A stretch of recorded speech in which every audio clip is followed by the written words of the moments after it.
네, 앞서 보신 것처럼 교육부가 의견 수렴을 통해 수정 보완하겠다라고 입장을 내놨지만 논란은 쉽게 사그러들지 않고 있습니다. 국회에서 이 문제를 집중해서 제기하고 있는 국민의힘 정경희 의원과 이야기 나눠보겠습니다. 의원님 어서 오세요. 네, 불러주셔서 감사합니다. 네, 의원님께서는요, 박근혜 정부 다시 국사 편찬위원으로 활동하셨습니다. 네. 이번 역사과 개정 교육과정 네. 어떻게 보시나요? 이제 뭐 그 만든 측에서는 뭐 균형 있는 역사 교육 과정이라고 하는데 저희가 볼 때는 이제 균형과는 거리가 멉니다. 문재인 정부가 처음에 2017년에 출범했을 때 제일 먼저 한 일 중에 하나가 그 전 정부에서 만들었던 역사 교과서를 폐기한 거였거든요. 그래서 행정명령을 내려서 중학교 역사, 고등학교 한국사 교과서를 폐기해 버렸습니다. 그런데 그 다음에 이제 초등학교 사회 역사는 사회에서 배우거든요. 5, 6학년 사회 과목에서. 근데 이제 그것도 폐기하려고 했는데 여의치가 않으니까 수정을 했어요.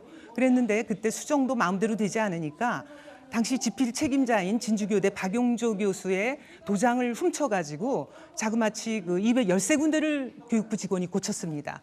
근데 그 고친 핵심 내용이 뭐냐 하면은 대한민국이 수립되었다라는 거를 대한민국 정부가 수립되었다로 바꾸고 북한 정권이 수립되었다를 조선민주주의인민공화국이 수립되었다로 바꾼 거예요. 그러니까 이제 우리 대한민국은 국가에서 정부로 격하를 시키고 북한 정권은 정권에서 국가로 격상을 시킨 겁니다.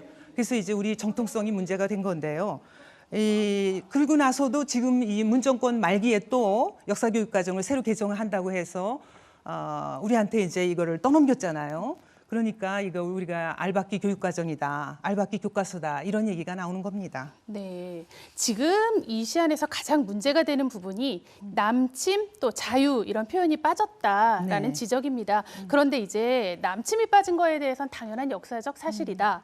또 자유가 삭제된 거는 민주주의에 이미 자유주의가 포함된 개념이다라고 반박을 하고 있거든요. 네. 어떻게 좀 생각하시나요? 아니 그 남침이 너무나 당연한 것, 역사적 사실이라서 뺐다고 하면은 교과서에 당연한 역사적 사실만을 다 쓰는데 그럼 교과서에 쓸 내용이 하나도 없어지는 거죠.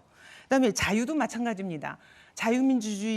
민주주의의 자유가 포함된다라는 거는 이게 그 무슨 말인지 저는 이해를 못 하겠어요. 왜냐하면은 인류의 역사라는 것은 큰 틀에서 보면은 자유의 영역을 확대하는 역사거든요.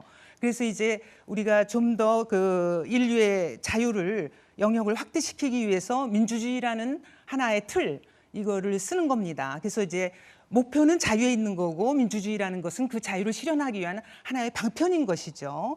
그런데 지금 흔히들 민주주의 국가라고 하는 뭐 가까운 예로 북한을 들어보시면은 북한 같은 경우에 그 국민의 자유가 있습니까? 인간의 자유가 있습니까? 거주 이전의 자유 같은 기본적인 자유도 없잖아요. 근데 그런 나라에서 자기네들이 민주주의 국가라고 하는 거예요. 그래서 국호가 조선민주주의인민공화국입니다. 그러니까 우리가 이런 인민민주주의라든가 민중민주주의 같이 민주주의를 사칭하는 그런 체제와도 구별하기 위해서 반드시 자유민주주의라는 그런 용어를 써야 되는 거죠. 근데 이걸 이제 없애버리겠다고 하는데 이런 식으로 그 남침이나 자유를 없애버리려고 시도한 게 어제 오늘의 일이 아니에요.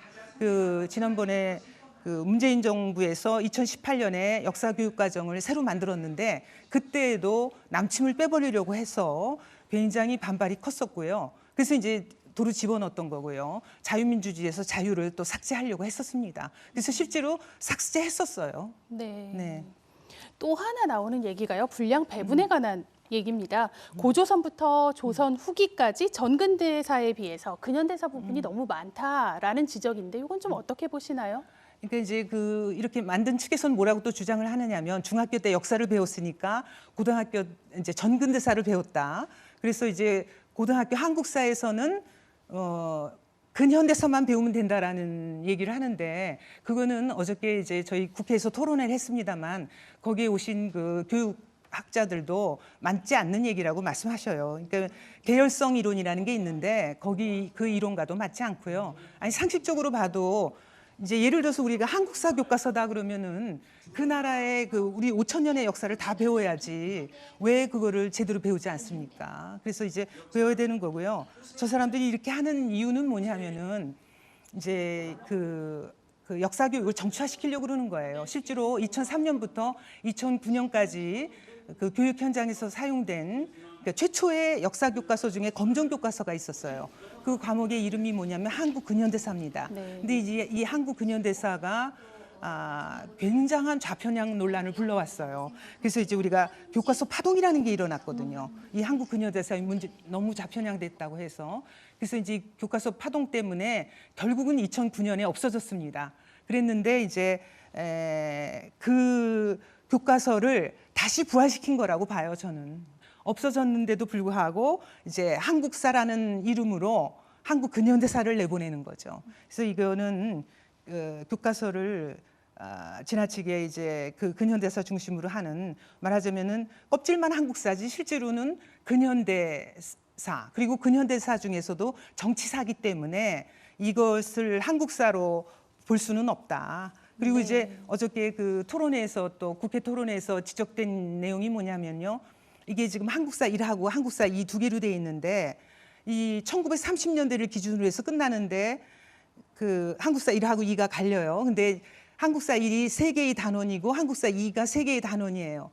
그런데 그 6개의 단원이죠. 총 그중에 3개가 일제시대에 관한 단원이라서 지나치게 그 일제시대 36년인데 전체 교과서의 절반을 차지한다. 우리나라의 이 5,000년 역사의 배분과도 맞지 않는다. 이런 네. 얘기가 많이 나왔습니다.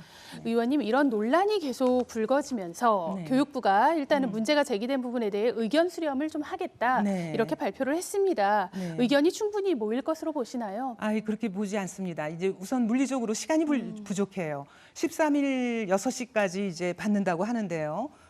이 추석 연휴 끝나고 나면 바로 그 다음 날이 13일이거든요.